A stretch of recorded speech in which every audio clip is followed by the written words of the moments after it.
The fishing news is brought to you by Shoreline Insurance, Navionics, Okuma, and Yozori. Happy New Year and welcome to 2019. I hope your year ended well and that 2019 will be productive for all your fishing endeavors and your lives away from fishing will be drama-free.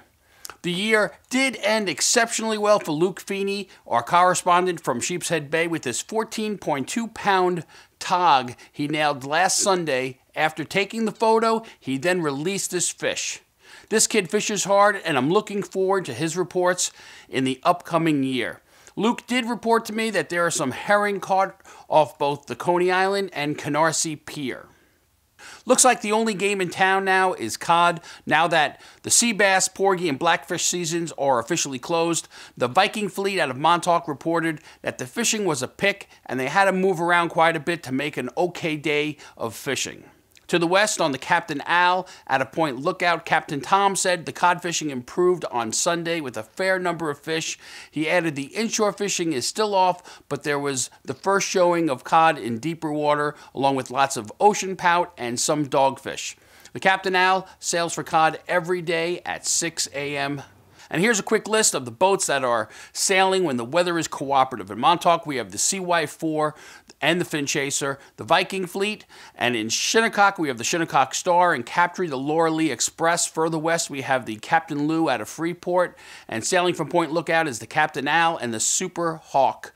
In Sheepshead Bay, we have the Captain Dave 3. Just make sure you call ahead because these trips fill up fast. Now let's check in with Senior Editor Fred Golofaro. Hey, thanks, Tim.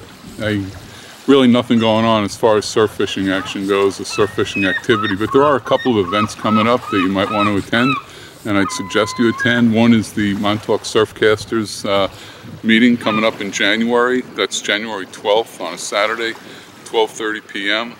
It's a pretty important meeting. They're going to be holding elections for the executive board for 2019. It's being held at Runyon's on 3928 Merrick Road in Seaford. You can RSVP John Rywelski at jrywelski@optonline.net. Let him know you're coming. Let's see if we can get a good turnout there. It's a pretty important meeting. We want to keep that organization strong, especially since the passing of Willie Young, because he carried so much of the load for that organization. There's also Surfcaster Journal's Striper Day coming up Sunday, January 20th. It runs from 8:30 to 5, and it's at Ward Melville High School this year. It's not at Hofstra as it was in the past. It's Ward Melville High School, and there's more than 80 vendors, all surf fishing related, ongoing seminars, a big raffle. It's really a fun day. You get to talk a lot of surf fishing to a lot of good surf fishermen. So check that out. Make sure you stop by and say hello. I'll be there at the Fisherman table. If you haven't been there before, if you've never done it before, you might want to consider checking out Connecticut River State Park. The trout fishing there, it's open all winter long, and it's just a great place to be. Like I said, if you haven't been there, it's worth just going, never mind the fishing part. But if you've never fly fished before, it's a fly fishing only venue. This is a great place to learn, a great place to start. A lot of quality trout in there. It's not impossible to catch a 4 or 5 pound trout in there. You pay for 4-hour sessions, you get assigned a beat, and just a great experience. And it's something to do during the winter. You get a lot of days when it's 40 degrees out, maybe even milder. It's really not that bad. And you can outfit yourself for under $200, or probably even less than that, with a decent rod and reel and fly line. And speaking of fly line, Paul McCain from River Bay Outfitters, we've got a video you can take a look at. He's going to help you out as far as connecting line to leader, showing you a knot there. He's also going to cover the double surgeon's knot, which you can use to build your leader and tippets, but it's also a good knot to join lines. So be sure, check this out. And until next week, this is Fred Golofaro here for thefisherman.com. Hello, I'm Paul McCain from River Bay Outfitters. I'd like to show you how simple it is to really rig up a fly fishing reel. In this day and age, almost all fly lines come with loops on them. So we're just going to do a simple loop-to-loop knot. And the way to do it is you take your fly line, has a loop on it, you put your leader, package leader comes with a loop. You put it in there, and then you just bring the leader through the loop again like that.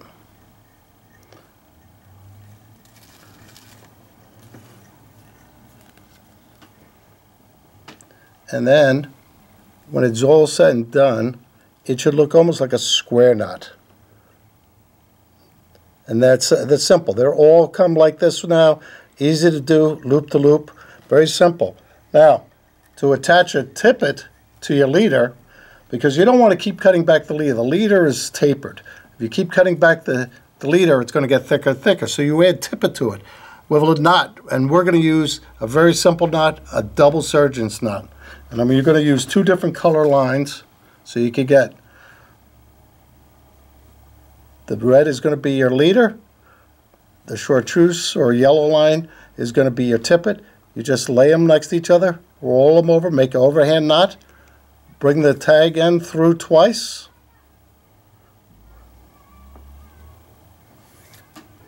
and slowly bring it down, just like that.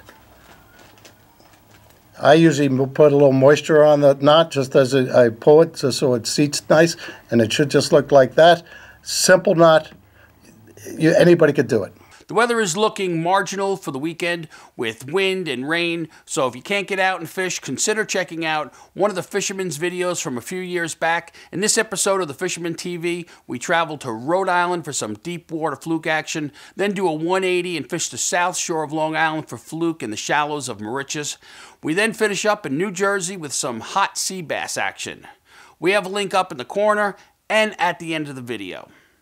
The January issue of the Fisherman magazine is out now. Fred Golofaro has a great wrap-up article on the Dreamboat contest, and Doc Muller has an informative read on the magic of tides. And don't forget, this is our Big Boat Buyer's Guide issue showing the latest fishing boats on the market today. These are just a few of the great reads in the January issue of the Fisherman magazine.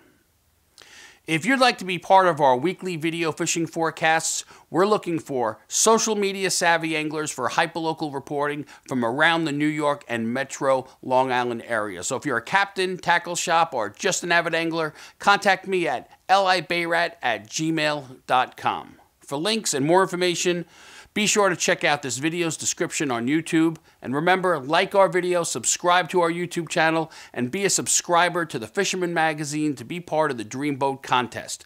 Get out there, catch 'em up. This is Tim C. Smith for thefisherman.com.